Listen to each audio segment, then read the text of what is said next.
it's Rita with Everything Homemade, and we are ready to wrap the garden. So my husband is actually going to pull out these posts. We're going to open up the garden from, this is the garden here, and then over here is the orchard. We're just going to take this fence out as we don't really need it anymore, and open the space up for one, just to have a fluid space, and two, a lot easier for my husband to till the garden. So you can see here, Orion is just putting a chain around a post, and my husband is loosening them up and pulling them out.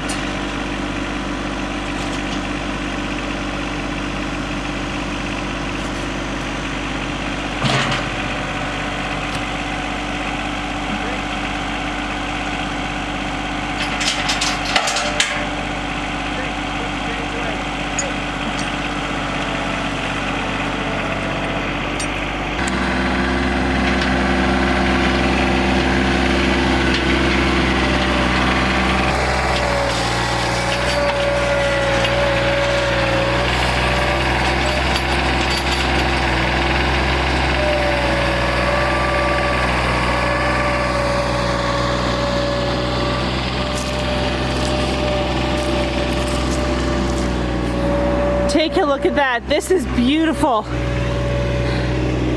at that. Absolutely beautiful. 2 years old compost pile. Absolutely gorgeous. Used to be just cow poo and what we took out of the goat pen and chicken pen. Unbelievable stuff for the garden.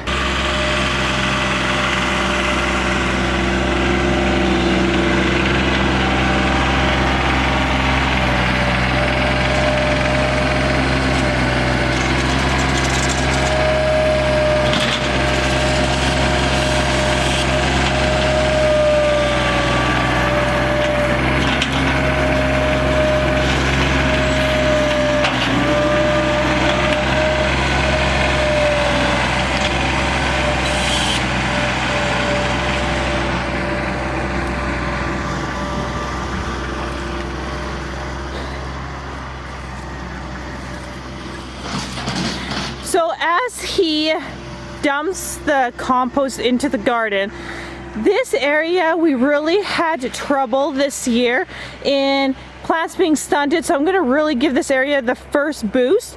We are then going to continue putting compost throughout this garden area here. I've noticed that my carrots are really rich in color. In the leaves they were higher or deeper green than just below here. So we're not going to put as much manure into this area because there's been a lot of ash and stuff concentrated heavily into this area. So we're going to concentrate more below and then work our way up.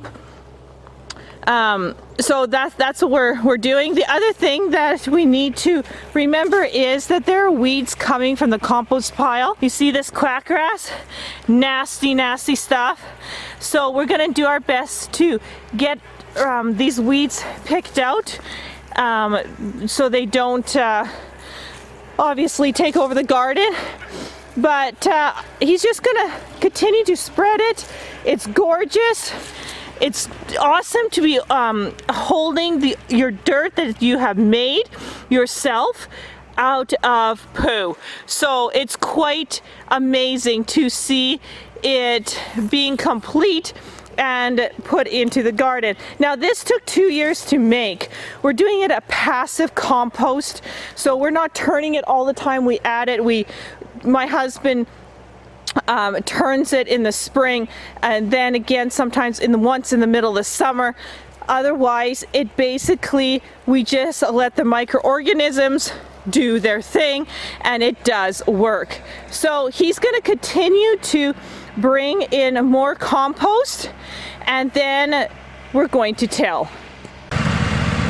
Okay, so all the manure has been spread, and this is what the garden looks before my husband tills it.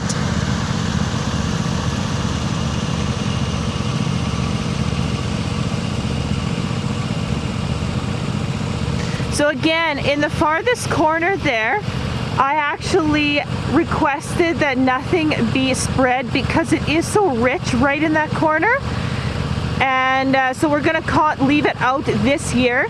The following year we'll add again to it, but there's just so much ash and manure already in that particular area.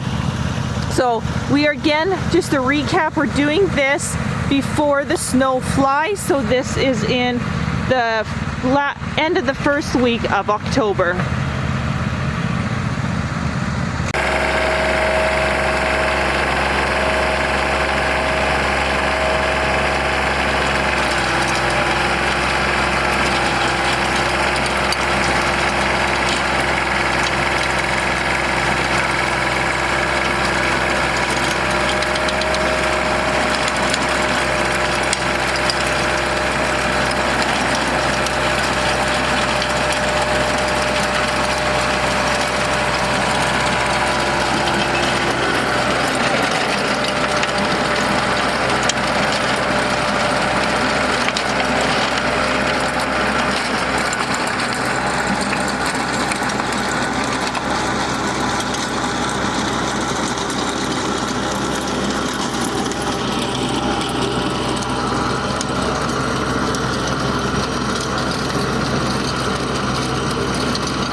Want to mention too, as my husband here rototills the garden, is we're at dusk, so you notice that the lights are shining on his tractor because we're about 25 minutes before we're pitch dark, and it's only 7:30 p.m.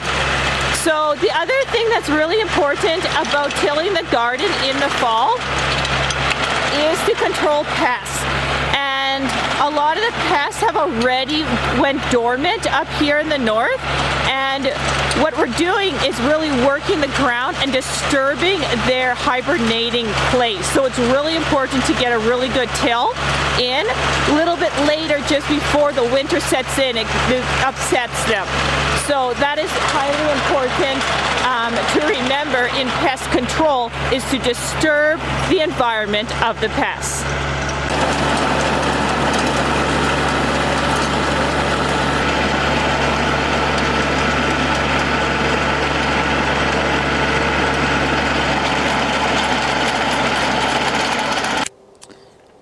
Now the garden is finished being tilled and we can let winter happen.